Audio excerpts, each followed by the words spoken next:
high call series. Morning, children. So we have quite successfully completed the previous chapter in the last class, and now it's time for us to start a new lesson. Okay, and in this lesson we are going to learn something new, something different. So this is about something that was written by a small girl. Okay. So we know that some people have the habit of writing diaries, isn't it? Diary entries, like all that have happened throughout the day, they will enter in a diary at the end of the day. Okay. So the good things, the bad things, the memories, or what they felt, what they thought, something about the persons whom they met. All these information they will put in this diary page. So there are a lot of people who has this habit of writing diary, and some of these diaries are very world famous also. Means, yes, diaries are quite personal. Obviously, they are personal, but some people have published these diaries also. Published means yes, they publish it as a book. Okay. So there is one particular diary that is world famous. World famous. And that was written by a small girl of hardly 13 years old. Okay, this world famous diary was written by a girl, a 13-year-old girl, and her name is Anneliese Mary Frank. Annelies.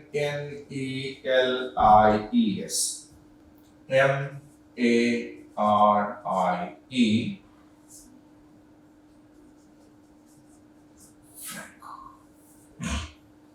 What is the name of the girl? Her name is Anneliese Mary Frank.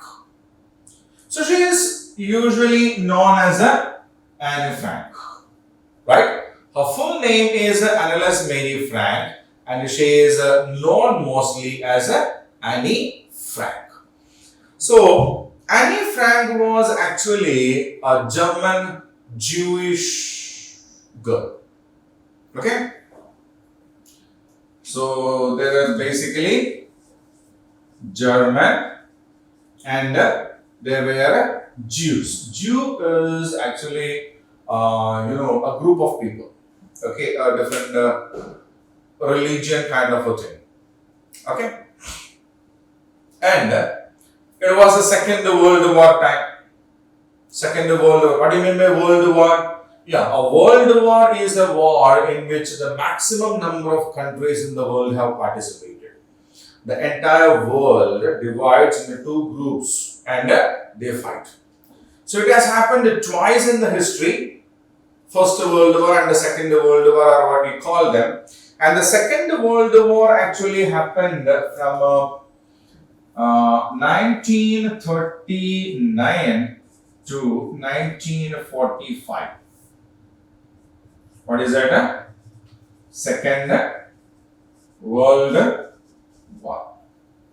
Okay. So the Second World War happened in between 1939 to 1945.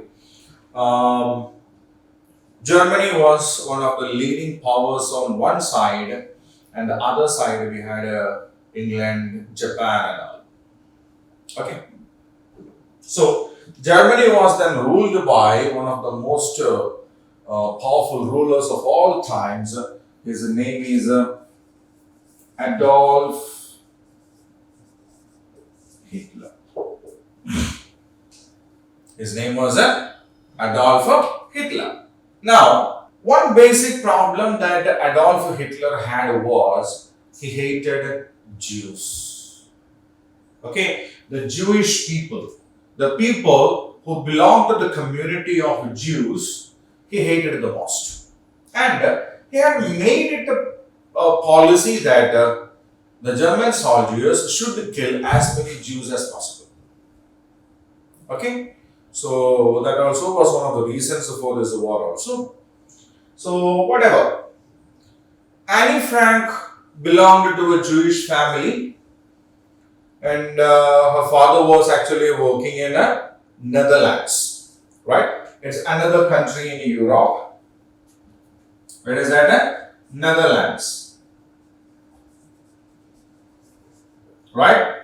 And the people of this region is called the Dutch people, Netherlands. The capital of Netherlands is Amsterdam. It's a very beautiful city. It's a very beautiful city, Amsterdam. Amsterdam is the capital of Netherlands, and Anne Frank's father was actually working there in Amsterdam.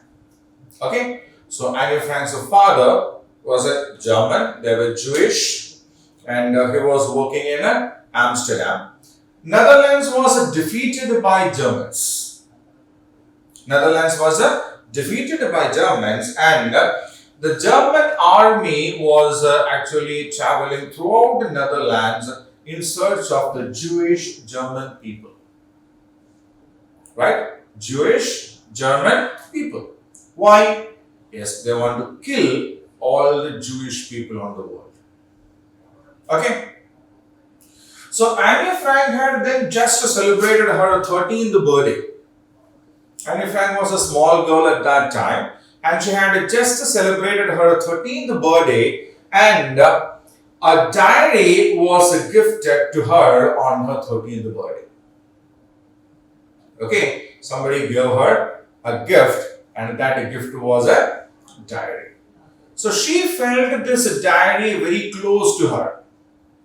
Okay, she felt this diary very close to her, and she named this diary Kitty. So what is Kitty? Kitty is a name that Anne Frank gave to the diary which was gifted to her on her 13th birthday. Right? Then, immediately after that, the German soldiers started searching in Amsterdam for the German Jewish people, and Anne Frank, his family, and her father's friends and all, they had to live in a secret room above her father's office. Okay, so in our houses also we have old houses. For example, if this is a structure of the room, okay, there will be a separation here, isn't it? There will be some space over here. Huh? Yeah. So this is called the attic. Okay, it's called the attic. So this is something like a hidden place, a secret room kind of an area. And her office, her father's office, not her office. She was a small girl then, isn't it? Yes. So her father's office actually had such kind of a secret room above his office, and Anne Frank, her family, and some of his friends and their families also. Her father's friends and their families also, they lived in this secret room above her father's office for almost 2 years. How long did they live in that room? They lived in that secret room for almost 2 years. Means hiding from the German soldiers who were roaming around the region in search of German Jewish people to identify them, to catch them, and to kill them. Okay, so they lived themselves in the secret room above her father's office for 2 years. It's quite impossible for them to come out. It's quite impossible for them to come out, because if anybody identified them, then they can be shot dead. Okay, so how long did Anne Frank, her family, her father's friends and their families live in this secret room? For 2 years. Right? So these time, life was quite difficult. There won't be enough food, there's no freedom. These are small kids, so they would like to go out and play. There is no options for that. Life was very difficult during these times, and German soldiers are the biggest trouble. Okay, so they could do nothing but to sit there, live there, help each other as much as possible. There is nothing else that they can do. Eat the food that is available, stay there. No freedom. No freedom. No free space. They cannot shout. They cannot play. Impossible. Anne Frank had this diary which was actually gifted to her on her 13th birthday with her. Okay, so what did she do? Yes, she will. There is a small window there. So whenever they get some time, they will go there, open the window, and look out at the nature. Look out at the nature. And when they look out at the nature, they would like to go out because beyond that room, the world is a free world. Isn't it? It's open, it's free. Inside the room, it's almost like they are inside a jail. Isn't it? Everything is restricted. They cannot move freely, they cannot talk freely, they cannot sing, they cannot dance, they cannot play. Is it possible for you if we shut you inside a room and give you some food for 2 years? So Annie, along with other people, other kids in the group, they may go there, open the window, look out at the nature. I know different seasons are there. So when there is a change in the season, definitely there will be a lot of change in the nature also. Admire them, look at them, enjoy them, have different kinds of thoughts, may have different kinds of feelings also. So all these her observations, her thoughts, her feelings, everything he shared with Kitty. Who is Kitty? Kitty is the diary that she got as a gift on her 30th birthday, isn't it? Yes. So she wrote all these things, her observations, her thoughts, her feelings, about everything, about her life there, about the people there are there around them, about the room where they are living, about the kinds of things that they know from the world outside, about the nature that they can look out through the window. Everything. She observed everything, she thought about everything, and every single thing she wrote on the pages of his diary. Later, Second World War came to an end. She became free, just like any other people who hated themselves during that time. They became free. Hitler committed suicide because he was sure to be caught. Okay, if he was caught, then he will be killed. So before the enemies could kill him or catch him, he shot himself and died.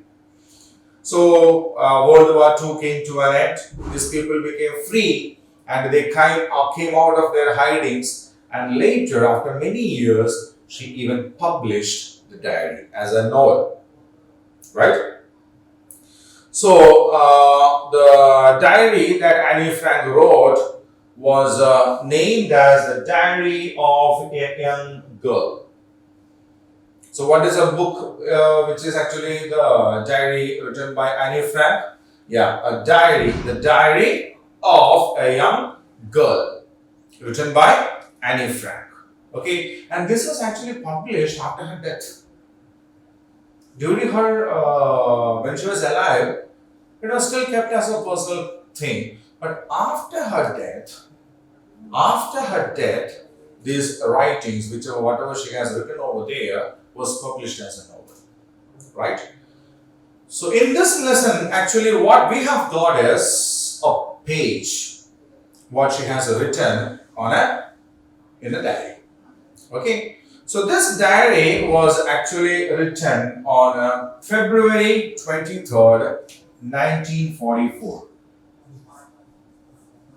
February 23, 1944. 1 year before the end of the Second World War. Okay. and that was a Wednesday.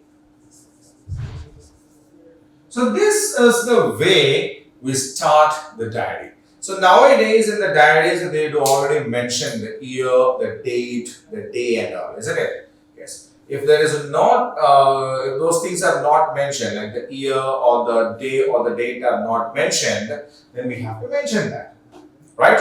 So February 23rd, 1944, Wednesday. And she writes as if she is saying these things to Kitty, her friend, isn't it? Yes. So the diary starts as a dear Kitty, my dear friend. It's lovely weather outside and I've quite perked up since yesterday. The weather is amazing outside. The weather is quite amazing. Nearly every morning I go to the attic to blow off the stuffy air in my lungs. So throughout the night we are enclosed inside this room and we are filled with this there's a dirty air of a what? Not having any freedom to move, think at all. It's disgusting. And that disgusting air is filled in my lungs. So every morning I go to the attic, to the window, and I just blow it off. Okay, I just go to the window and what? Yes, I empty my lungs with this and I breathe in the fresh air outside. The world outside and inside is that different. It's all lovely, fresh there. It's all lonely, bonded here. So as usual, every morning I go to the attic and I breathe in the fresh air. Peter was busy this morning when I went there. Peter, there's another member who was living there. He was busy cleaning up. From my favorite spot on the floor, I look up at the blue sky. From the favorite spot. So there is a spot where I can simply sit and look at outside through the window that we have over there. So as I sat there, I could see the blue sky over there. Then the bare chestnut tree. Chestnut is a kind of a nut that even we eat. So there is a tree there and that is bare. Barren means, yes, even the leaves have gone off. So some trees have this speciality that they shed their leaves during the autumn season. Okay? So just like that, the tree had a shed. There are no more fruits over there, no more nuts over there, and any leaves also. So I can see the clear blue cloudless sky over there and the barren chestnut tree over there, on whose branches little raindrop shines like silver, and the seagulls and other birds as they glide on the wind. So it rained the last night, it seems, and there are still some raindrops hanging on these bare branches of this chestnut tree. See, what a beautiful scene that is. Yeah? A tree which has got its branches with a lot of water droplets hanging here and there. And in the morning sun, they glow as if it has got some silver things hanging on the tree. The sky is open, plain. There are no clouds. It's a clear blue sky. And the barren, bare chestnut tree is standing there without any leaves and fruits. And a lot of rain droplets are hanging here and there on the branches of it, which glitter like some silver ornaments in the early morning. And there are so many birds like the seagulls. Seagulls means what? Yeah, it's a seabird. Seabird means a bird which can fly over the sea for a long time and catch fish from the sea. Okay, so seagulls as they glide on the wind. Amsterdam is actually a coastal area. Okay, so it's very close to the sea and there are these kinds of birds in plenty. So as the wind blows, these birds are flying and gliding along with that wind. Okay, so as usual, I sat there. Peter was busy cleaning up, getting the things ready for the next thing. Okay, it's morning again. They need to do some things. So I sat there and I started observing the nature through the window.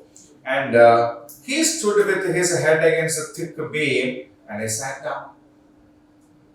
So he was standing here, he was a tall man and he had this beams, you know. The beams means the thick wooden panels which are used here, okay, for the roofing.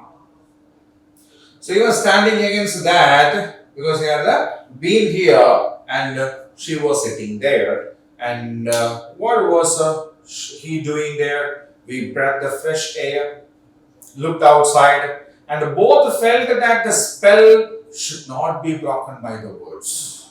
It was so amazing an experience that we never spoke anything over there. We were just breathing the fresh air, observing the nature outside. We were not speaking anything. Then they went up to chop woods. Chop wood means cut wood into pieces so that they can use it as a firewood. If they want to cook something, they will use this, isn't it? Even we have it, no, in the villages and all. We have the stoves where they use wood to as a fuel, right? So Peter went up. Peter went up means yes, the topmost parts here to chop wood, cut wood into pieces. And as he went up, he was doing it, and he wanted to show that he is strong, energetic, and all. Okay, so he was just standing there and chopping the woods, and he was a nice fellow. He was a very good fellow. Peter is a very good guy. He was chopping woods there. I was sitting here and observing him, and we never spoke anything. We never spoke anything. We were doing all this in a silence, and I looked out through the open window. I just looked out through the open window, and from there I can see a very good part of Amsterdam. Okay, because they are on the top of the house, isn't it? Almost on the top of the house. So from there, she can see a very good part of Amsterdam and over the roofs and horizon. So from here, if she looks, she can see the roofs of other houses over there, isn't it? And the farther end, the horizon. The clear blue sky, the rooftops, and some hanging silver looking raindrops. Right? Amazing scene. So she just observed Peter sometimes as he was chopping the woods, and after that she just looked out through the window and was observing and enjoying the nature. And she felt, as long as this exists, what the nature exists, as long as the nature is there, I may live to see it. This is sunshine, the cloudless skies. While this lasts, I cannot be unhappy. There is nothing in this world as far as now the time is concerned for me to be happy. I cannot go out, I cannot play, there is no freedom. But as long as this nature is there, as long as I am able to sit over here at the favorite place that I have over here and look at the nature outside, enjoy them, I don't find any reason to be unhappy. Okay, so nature has such a great impact in her life. She sat there at her favorite spot, looked out through the window, and she could see nothing else. The clear blue skies, the cloudless skies over there, the horizon, and the rooftops of Amsterdam. Somewhere in the farthest parts may be some sea, which is also there in Amsterdam. Nothing more. But still, she felt as long as nature is there, there is some reason for me to be happy. And she also had another opinion that if you are afraid of something, if you feel that you are very lonely, or if you feel that if you are very unhappy, okay, so what are the situations? If you are afraid, if you are lonely, if you are unhappy, what do you need to do is just to go outside somewhere. Take a long walk on the road, reach a park or some farm or some place where you can be lonely, you cannot be disturbed by anybody else. You are all alone. Okay? Where you are all alone, and only things that you have over there is the heaven above, the God, and the nature around you, nothing else. Okay?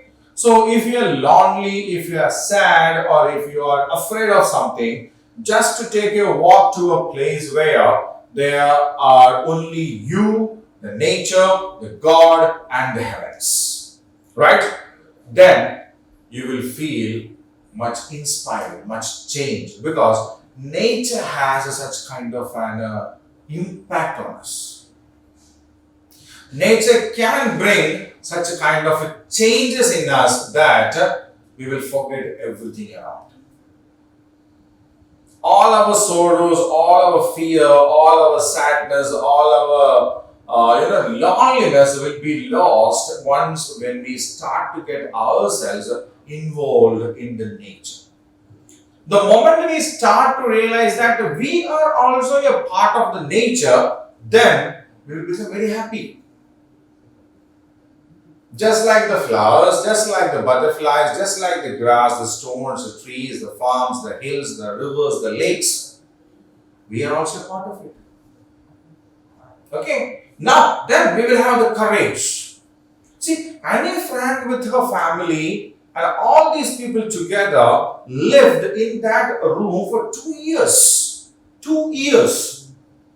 We cannot even think about that for 2 hours. But they lived for 2 years because this nature was the inspiration.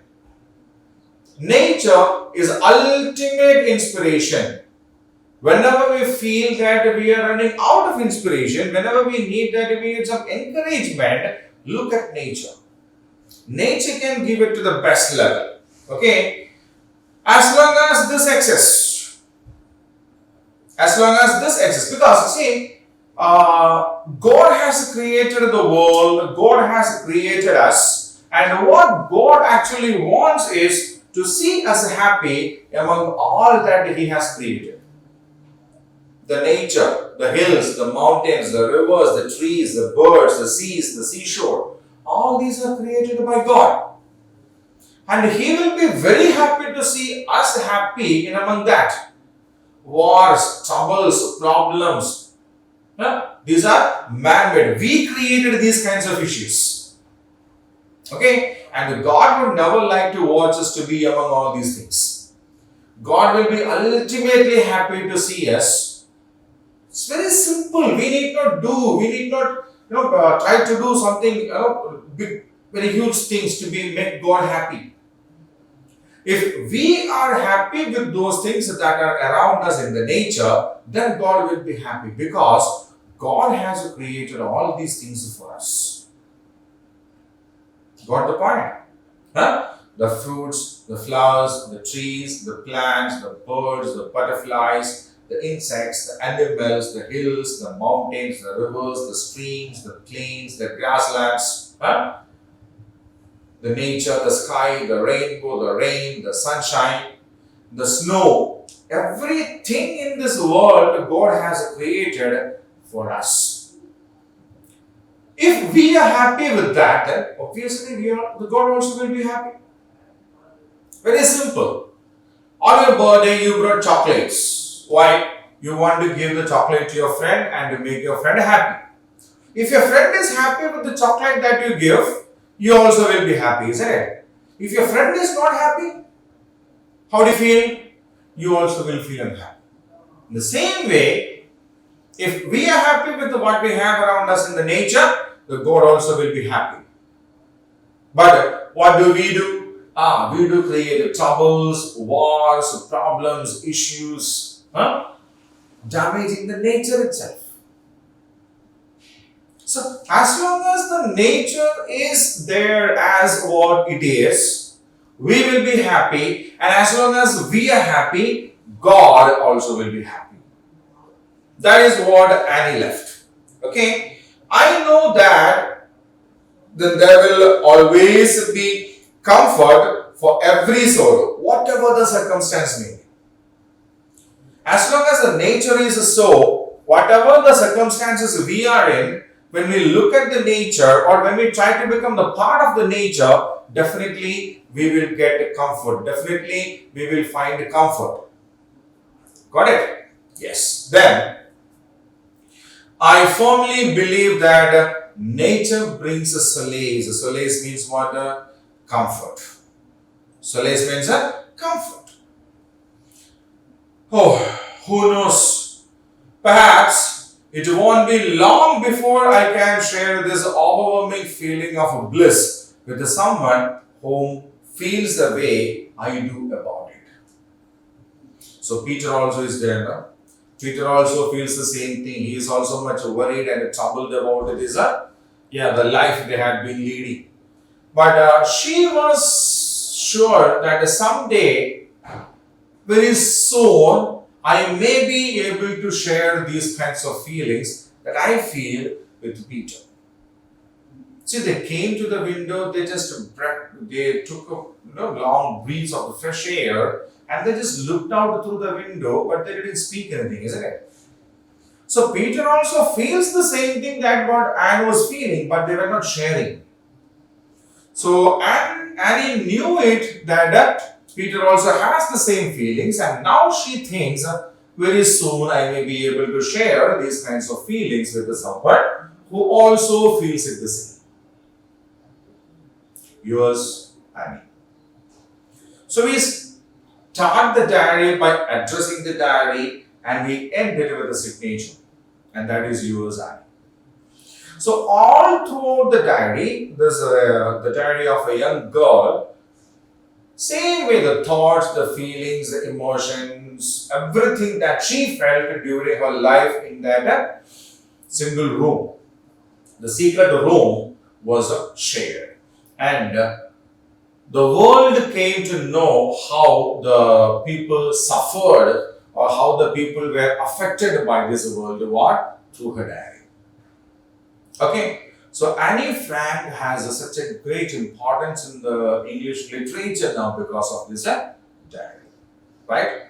So this is the lesson part of Annie Frank, a diary page. We have just to read just one day's diary, okay? But she had written it for almost 2 years.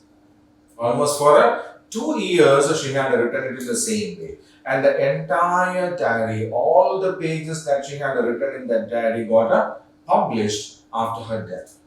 Okay, so just one day, which was the day February 23rd, 1944, is what we read now. Okay, so we can understand how difficult the life of the people will be if there is a war or some other such situations. Okay. So that is the importance of Annie Frank and her diary. So that is the lesson part, Annie Frank, a diary page. Now it is time for us to go to the activity part and the question answers of this lesson, right?